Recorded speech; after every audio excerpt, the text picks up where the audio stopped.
Hi friends, ఈరోజు మనం అసలు ఒక బిల్డింగ్లో ఉన్నటువంటి ఎలిమెంట్స్ అనండి, పార్ట్స్ అవ్వండి, లేదా కాంపోనెంట్స్ అనండి, వీటి గురించి తెలుసుకుందాం. ఫస్ట్ అసలు బిల్డింగ్ ఎలా స్టార్ట్ చేస్తారంటే, ఫస్ట్ ఆఫ్ ఆల్ మనకు ఉన్నటువంటి ఏరియాని ముందు మనం ప్లాన్ గీసుకుంటామండి. సో ప్లాన్ తీసుకున్న తర్వాత దాంట్లో ఎక్స్కవేషన్ చేస్తామండి. ఎక్స్కవేషన్ చేసిన తర్వాత అలా పిల్లర్స్ని కడతామండి. మీ కాన్లో కనిపిస్తుంది కదా, అలా పిల్లర్స్ని కడతాం.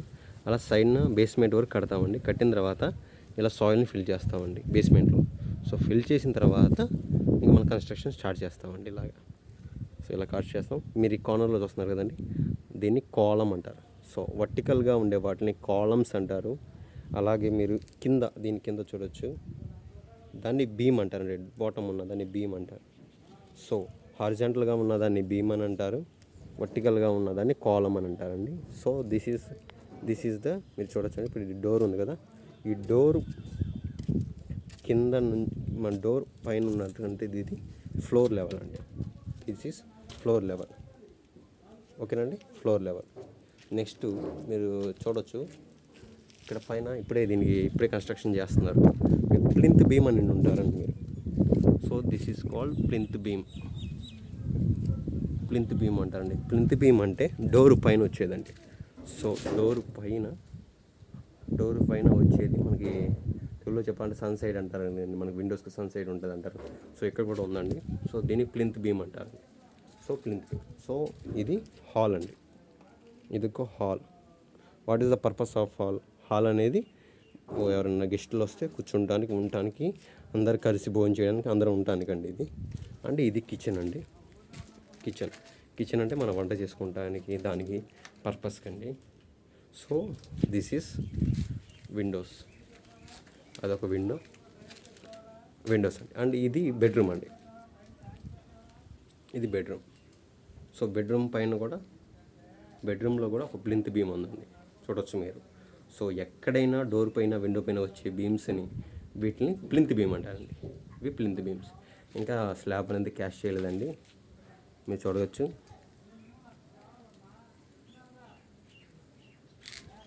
నార్మల్గా floor to slab bottom level వచ్చేసండి మనకి 3.2 to 3.5 మీటర్స్ వరకు మనకి వేరీ అవుతూ ఉంది. అది డిపెండ్స్ అపాన్ వాళ్ళ హౌస్ ఓనర్ యొక్క పర్పస్ అండి. అది అతను ఎలా అయినా కట్టుకోవచ్చు.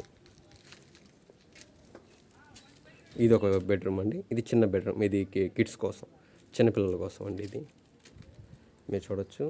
తర్వాత ఇది స్టెప్స్ కోసం అండి. స్టెప్స్ కోసం కట్టారు.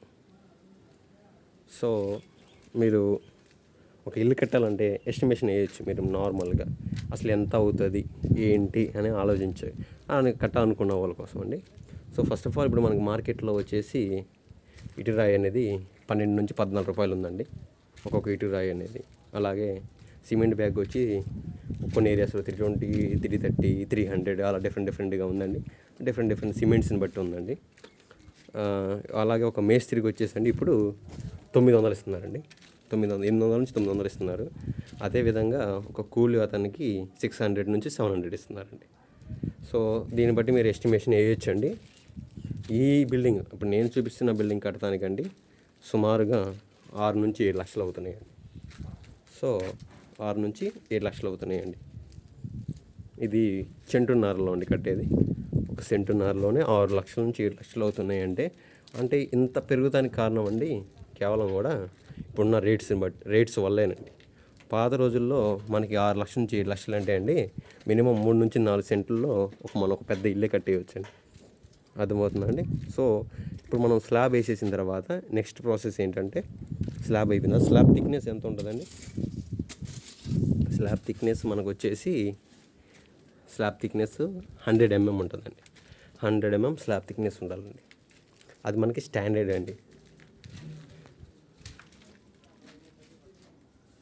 అదే మాదిరిగా ఇంకో విధంగా చెప్పాలంటే, మనం ఇల్లు మొత్తం కట్టేసిన తర్వాత ప్లాస్టింగ్ చేస్తాం.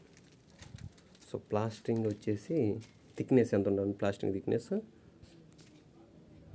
10 to 12 mm అండి. ఉండాలండి. చాలా మైల్డ్ థిక్నెస్ ఉండాలండి. సో మీరు చూడొచ్చు, ఇక్కడ ఇంకో బిల్డింగ్ స్టార్ట్ చేస్తున్నారు. సో అదేనండి, అది ప్లింత్, అదంతా బేస్మెంట్ అండి. కింద బాటమ్ ఉన్నదేమో బీమ్ అండి. అక్కడ వరకు కట్టిందంతా కూడా బేస్మెంట్ అండి.